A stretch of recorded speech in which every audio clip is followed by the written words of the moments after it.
I remember that night vividly, the night I encountered the vanishing hitchhiker. It was a cold, moonless evening, the kind that sends shivers down your spine, even before anything spooky happens. I was driving home alone after a long day's work, the road stretching out ahead of me like a dark ribbon cutting through the silent countryside. As I rounded a bend, I saw her standing by the side of the road, a figure cloaked in shadow. At first, thought it was just a trick of the light, a shadow cast by the trees. But as I drew closer, I realized it was a young woman, her long dark hair blowing in the wind, her face obscured by the darkness. Feeling a pang of sympathy, I decided to stop and offer her a ride. After all, it was a desolate stretch of road, and who knew how long she had been waiting there. As she climbed into the car, caught a glimpse of her face in the rearview mirror, pale and drawn, her eyes fixed on some distant point.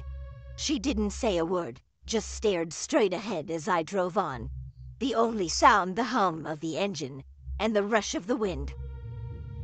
Tried to make conversation, asking her where she was headed, but she remained silent, lost in her own thoughts.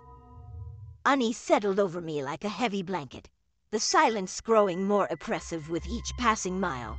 Suddenly, she spoke, her voice barely a whisper. "Stop here," she said, her tone urgent. Pulled over to the side of the road, my heart pounding in my chest. Without a word, she climbed out of the car and disappeared into the darkness, leaving me alone in the silence of the night. Shaken, I drove on, the image of her haunted face burned into my memory. It wasn't until later that I heard the stories, the tales of the vanishing hitchhiker who haunts these lonely roads, forever searching for a way home. Try not to think about that night. Try to convince myself it was just a trick of the mind. But sometimes when I'm driving alone on a deserted road, I can't help but wonder if she's out there, still searching, still waiting for someone to give her a ride home.